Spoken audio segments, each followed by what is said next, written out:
So I thought it's always about giving value to BNI members and more about what I can inspire you about and talk about more than just talking about my practice and saying what I'm looking for in terms of referrals. So could we just go on to the next slide? So I'd like to say that I want to be the preferred accountant and advisor to entrepreneurs and investors, because that's my target market. I actually target entrepreneurs and investors because I believe that I do not just want to prepare a tax return, I want to add value. I maintain if I add value, then I've got a client for life, and the client feels that it's more than, apart from talking about history, we look at the future of their well-being, and that's where I come in. So that's a little bit about who I actually target. I think we'll skip that one because I think I've got a few too many slides. Okay, so roughly our service offerings is accounting, tax, and advisory services. We could go to the next one. A disclaimer, I'm going to be talking a little bit about superannuation today. And I think it's important that all of us get to understand super a little bit more because I believe it's the best tax planning tool that you can ever get in life. Right, so I suppose two things, we'll start off with two things that you cannot avoid. So firstly, it's death and taxes, right? We all want to live a long, healthy, and happy life, right? We want to pay the least amount of tax. But ultimately, using superannuation as a tax minimization strategy can allow you to, at the same time, to start planning for retirement. And I'm saying this because quite often, I deal a lot with small businesses. We put our time, effort into our business, but unfortunately, when we get to our 60s, we've got nothing to show for it except a business that has moved on and possibly a low superannuation balance. So that's the reason for choosing the topic today. If we could go to the next one. So a little bit background information about superannuation. It was introduced in the 80s.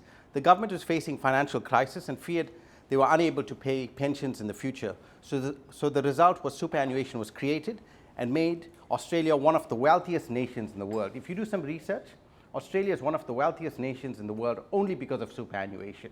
We've got not millions, but I think it's most probably $1 trillion, Anthony, in superannuation. And that's a lot of money, right? So if we could just go back a little bit. So I suppose why is it good? So in retirement phase, basically, once you head into retirement, you can access your super and it's tax-free. So you'll actually get an income stream and you don't pay any tax on that. That's the first one. Then while you are actually accumulating your super, money that goes into your super fund is actually taxed at 15%. I need to tell you, I'm sort of giving you an overview. This is not tax knowledge or anything like that, but it's more about just keep making you aware of the things that can happen, right? And in terms of a tax deduction, you can get a tax deduction for after-tax contributions. So meaning that you can actually take your after-tax money and you can contribute into super, right? And we call it concessional contributions. I know Anthony's looking at me, but I didn't want to... It's before tax, actually. Should be before tax. Sorry, yes. You can see my typing. Yes. Sorry. It's a before tax contribution. Sorry about that. Yes, that's a typo area, right?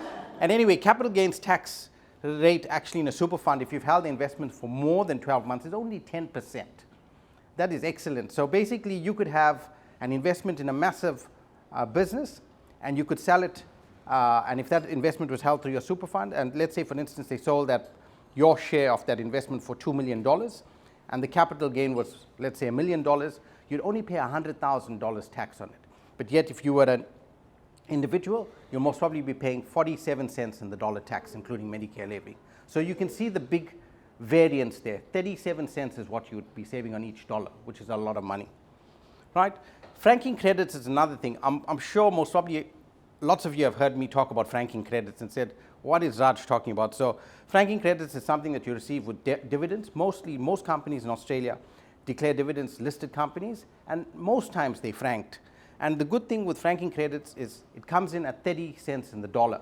But if your super fund only pays 15 cents in the dollar tax, you're going to get 15 cents back from the tax office. And that's a strategy that I'm using at the moment with lots of retirees, where we actually build up a passive income stream, but at the same time build income that's actually going to get them actually tax credits. And I actually show them how to use tax credits to actually fund their compliance costs in their self-managed super fund. And I've got a few funds now where all my fees and the financial planners' fees are actually paid for by the Australian Tax Office. So we laugh about it every year when we sign up from the tax returns, because the tax office gives them the refund. That refund is used to pay all the compliance costs, and it hasn't cost the members a cent out of their own pockets. And that's the benefit of it, right? And ultimately, also, when you're in business, sometimes you can be sued and things like that. But as long as you've done all the right things in terms of your contributions, your super is protected from creditors. It's important to know that, because I've seen that happen with people where they've got a lot of assets but not inside super, and the risk is that somebody can sue you. So I thought I'll go through a few, the next slide please. We'll go through a few clients of mine that actually have had some issues, and we'll talk a little bit about what they've done in super really and things like that. So I'll give you some facts here. So I've got a client, he's a salesman, 60 years old, divorced, had a young child, most probably about, I think at that time it was about 12 years old. Post-traumatic stress, didn't use the services of Evelyn, lost his family home, started all over again after the divorce, had a super balance of 185,000 after the divorce, right? He wants to build up his super. His salary has been about 100K plus super. So what we did here was we looked at showing him how he could actually save some tax and at the same time contribute into super and actually build up his super and still maintain those cash flows. So we'll go to the next slide, please. So basically, I'll give you a high-level summary that he basically was earning $100,000. His after-tax was about $75,000, right? And we showed him that actually contributing the above to meet the cap limit. So the cap limit was $27,500, and he was only contributing in tax year 2021. He was only contributing $10,000 to super. We contributed an extra $17,500, right? And after paying the contribution tax, he was still left with $14,875. His after-tax salary was $63,000, but because he was able to actually draw from his super fund, he was able to draw down the balance of it. And ultimately, I haven't put it down here, but there was about a $4,000 benefit to his super fund and in terms of building up his balance. Now, it's important to know this here. I'm sure Anthony has spoken about it a few times also. It's a really good strategy. It's something that people should be thinking about, especially when you're either in a retirement or heading towards retirement. The next one, please. Okay, so this is another one. And this is actually most probably, Pilash is not here, but it can relate to some of his clients really in terms of what happens. I had a couple that they were in their mid-50s. They were planning to build a super. They had 2 properties in New South Wales, and the biggest problem for them was land tax. Kept on paying land tax and just said, this is getting out of hand. I can't keep on paying $18,000 a year to the Office of State Revenue. So they looked at basically options of what to do and how to actually get out of it. And ultimately, they had to actually sell one of their properties because we've still found financially they'll still be better off. So what the wife was a bit of a higher income earner. They sold this property in Spring Farm for $975,000 in July 2021. That's the other thing. Have a chat with your accountant, work out what is the best way to actually sell a property in terms of timing. This property was actually put on the market in about May, but we had to make sure that we had a contract of sale in July 2021 because it gave us a whole year of tax planning to work with. So in terms of the reduced cost of the property was $432,000, but the capital gain was $543,000 that they had made on the sale, right? They both had super balances of less than $500,000. So what I did was actually, if we go to the next slide, please, Sandra, I actually got them to contribute a fair bit of money into super. So the husband contributed $95,000. The wife only could contribute $52,000 because you get a thing called unused super concessional caps. You can actually utilize these caps, and I showed them how to do it. And basically, without going through all the numbers, I saved the husband about nearly $39,000 in tax, and I saved the wife about $24,500 in tax.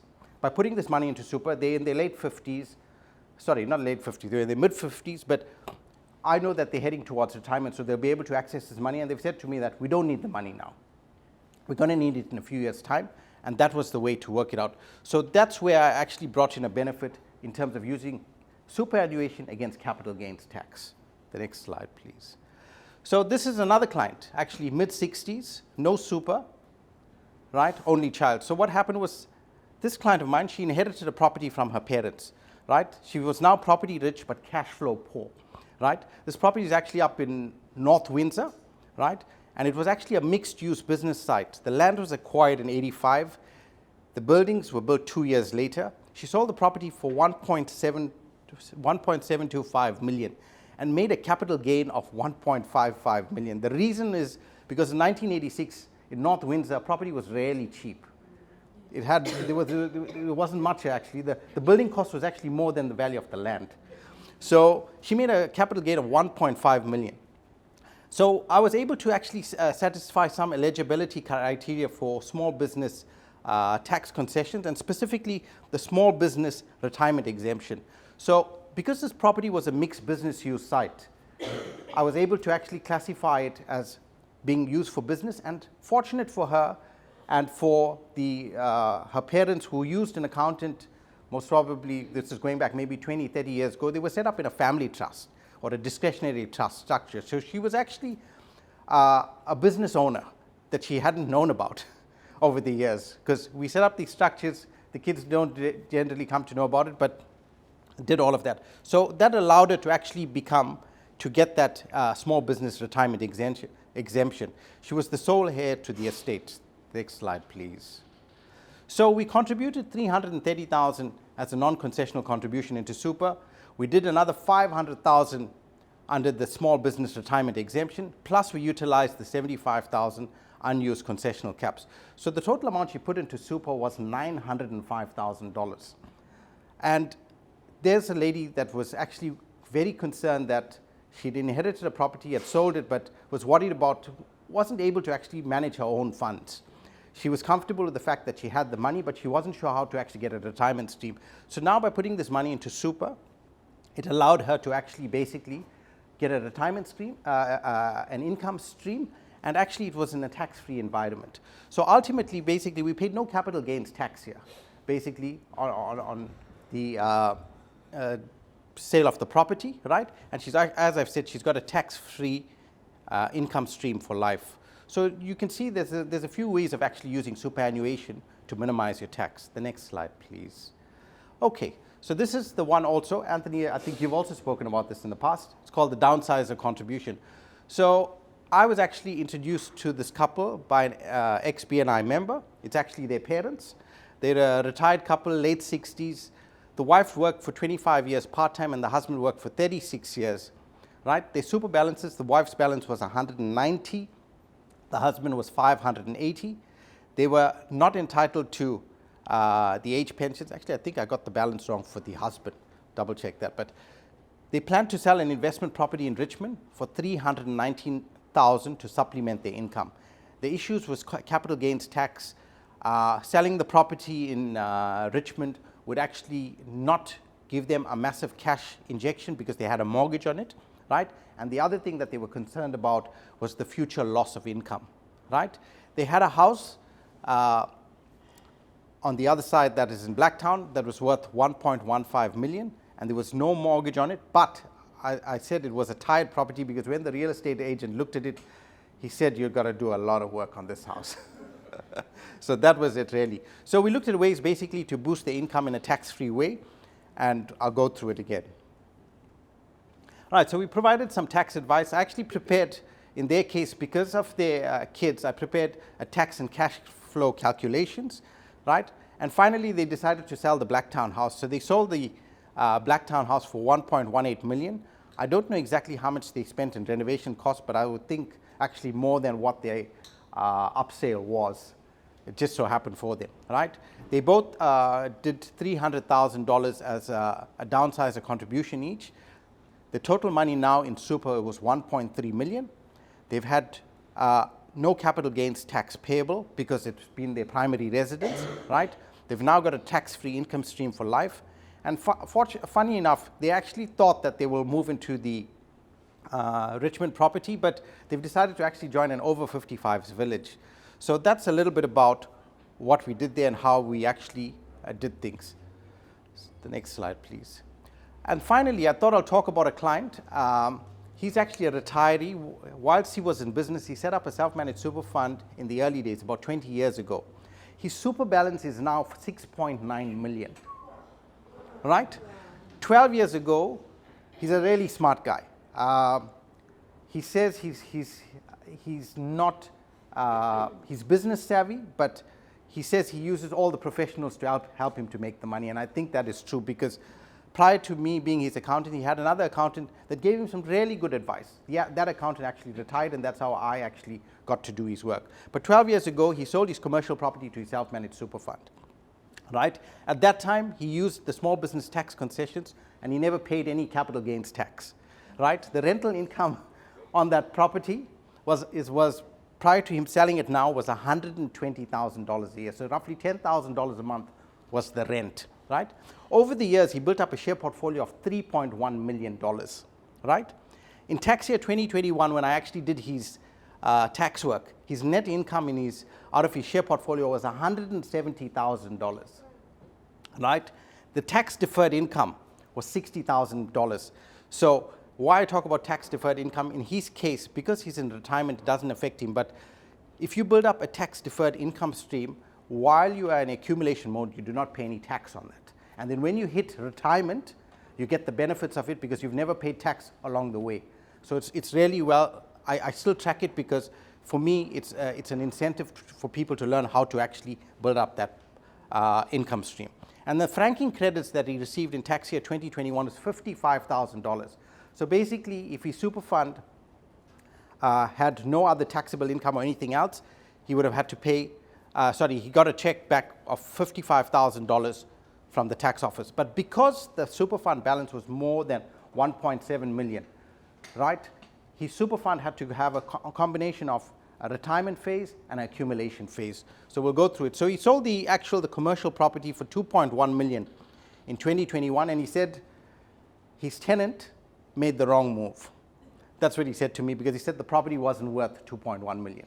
He said he'd had it for so long, it needed a lot of work, and he didn't think that it was worth 2.1 million. So when the tenant actually offered him 2.1 million, he jumped at it. He said, there's my chance to get another bonus, and I'm going for it. So he sold the property for 2.1 million in tax year 2021. Right, when I worked it out, his compliance costs totally funded his franking credits, and I'll tell you why it was only by 17%. We'll go on to the next slide, right? This is actually proof. This is just without showing his details, but that's what is his assets in his self-managed super fund, right? He's got some shares in listed companies, unlisted companies, unit trusts. So in terms of investments was 3 million, and because we had just sold the property for 2.1 million, his cash balance was 3.9 million. Right? So that's really good for a person that has basically started a super fund about 20 years ago. And the reason for inspiring you all and talking about it today is because I maintain this is such a good way to accumulate wealth for your retirement and to look after yourself in your retirement in a tax-free way. Actually, from an accountant's perspective, it's not good because you don't pay tax in your retirement, right? If you're in a self-managed super fund, apart from us doing the compliance work, there's no other complications in it. There's no real need for structuring, all of that, but that just shows you the benefit of self-managed superannuation in Australia. It's something that we should all be thinking about, and the younger that you are, the better you are. I actually came to this country late. I started late with it, but I'm instilling values in my kids and everyone that I know and say, make an investment into super. And there's still a lot of other things that you can do. There's a co-contribution scheme. There's a lot. I've just done the tip of the iceberg. It's just some things that I thought will be relevant to our members here, and that's something that can add value, really. Right, so I suppose tax advice is all about adding and extracting value. It's more than just preparing tax returns. Yes, we want to reduce tax, but ultimately look at how you can supersize your super. And the reason I say that is people are not aware that you'll be contributing for your own benefit. So even if you're a sole trader, look at how you can actually contribute into super, because you're going to get a tax deduction for it, and after all, you're still building up for your retirement. And the other thing is, because we've got an aging population, I don't think government pensions are going to be at the same level they are in possibly 20 years' time, because the government cannot fund it. We're going to have more people that are retired than are working, and the governments just can't afford it. Okay, so my referral partners are solicitors, mortgage brokers, financial planners, bookkeepers, and bankers. And thank you, really. It was more about just giving you all some insight into superannuation and hoping that I can help you all in some way. Thanks. Thank you.